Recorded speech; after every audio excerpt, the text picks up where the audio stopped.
আমার সকল দর্শক বন্ধুদের নমস্কার জানিয়ে আমি আজকের ব্লগটি শুরু করতে চলেছি।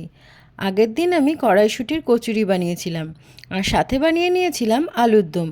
সেই আলুর দমটা বলেছিলাম আমি অন্য একটা রেসিপিতে আপনাদের সাথে শেয়ার করব, সেটাই আমি আজকে আপনাদের সাথে শেয়ার করতে চলেছি। আলুগুলোকে এরকমভাবে চপ করে নেওয়ার পরে আলুগুলোকে একটা প্রেসার কুকারে দিয়েছিলাম সিদ্ধ হওয়ার জন্য, সাথে একটু অল্প লবণ দিয়ে দিয়েছিলাম, তাহলে আলুটা চট করে খুব সুন্দর সেদ্ধ হয়ে যায়। সেদ্ধ হয়ে যাওয়ার পরে আলুগুলোকে তুলে নিয়েছিলাম প্রেসার কুকার থেকে। আর এদিকে কড়াইতে 2 চামচ মতো সর্ষের তেল দিয়েছিলাম আর পেঁয়াজগুলোকে এই রকমভাবে কেটে নিয়েছিলাম। কাটা পেঁয়াজগুলোকে ওই তেলের মধ্যে কড়াইতে ছেড়ে দিলাম। পেঁয়াজটার ওপরে অল্প একটু লবণ ছিটিয়ে ভাজলে পেঁয়াজটা খুব সুন্দর ভাজা হয়ে যাবে অল্প সময়ের মধ্যে।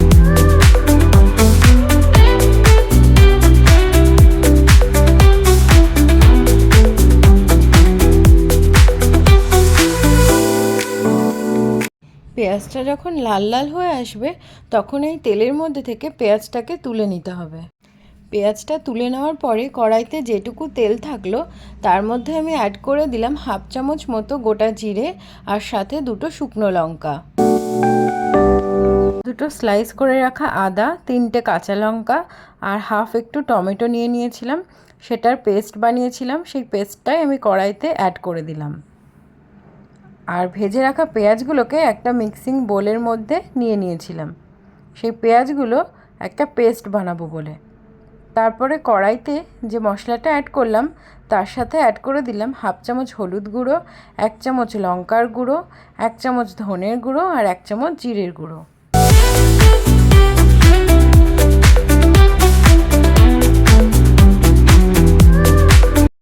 মশলাটা যখন কড়াইতে লেগে লেগে যাচ্ছিল তখন আমি পেঁয়াজের যে পেস্টটা করে রেখেছিলাম সেই পেস্টটাকে অ্যাড করে দিলাম এবং সাথে অল্প একটু জল দিয়ে দিলাম।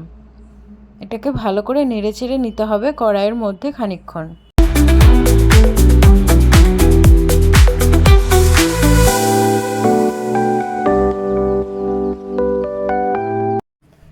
এদিকে আমি সেদ্ধ করে রাখা আলুগুলোর ওপরে ছড়িয়ে দিয়েছিলাম অল্প একটু লবণ, অল্প একটু লঙ্কার গুঁড়ো আর অল্প একটু হলুদ। প্যানে সর্ষের তেল অ্যাড করার পরে এই আলুগুলোকে ভেজে নিয়েছিলাম হালকা করে।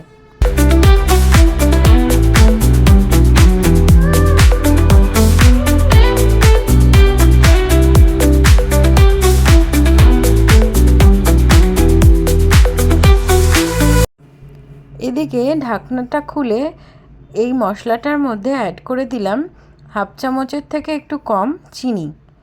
চিনিটা অ্যাড করার পরে এটাকে ভালোভাবে নেড়ে চেড়ে নিলাম, আবার ঢাকা দিয়ে এটাকে কুক হতে দিলাম 2 থেকে 3 মিনিট মতো সময়ের জন্য।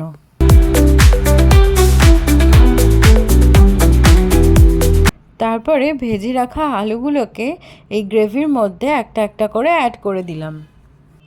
আমি কড়াইশুঁটির সাথে এই আলুর দমটা সার্ভ করেছিলাম। আপনারা আমাকে কমেন্ট বক্সে জানাতে ভুলবেন না আপনাদের এই আলুর দমের রেসিপিটি কেমন লাগলো। সাথে আমার অনুরোধ রইল আপনাদের কাছে বাড়িতে এটা আপনারা একবার হলেও ট্রাই করবেন আর অবশ্যই আমাকে জানাবেন কেমন লাগলো আপনাদের খেতে।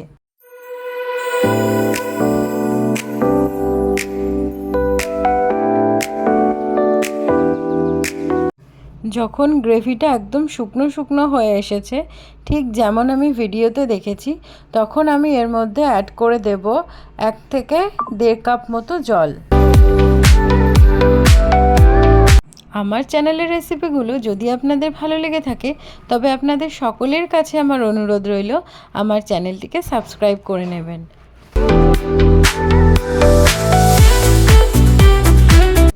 এটাকে ঢাকা দিয়ে কুক হতে দেব 3 থেকে 4 মিনিট মতো সময়ের জন্য এবং তারপরে এটার মধ্যে অ্যাড করে দেব মটরশুঁটি এবং ফাইনালি যখন মনে হবে এটা হয়ে গেছে তখন এটার মধ্যে দিয়ে দেব 1/2 চামচ মতো গোলমরিচ গুঁড়ো, 1/2 চামচ মতো গোটা গরম মশলা, 1/2 চামচ মতো চাট মশলা।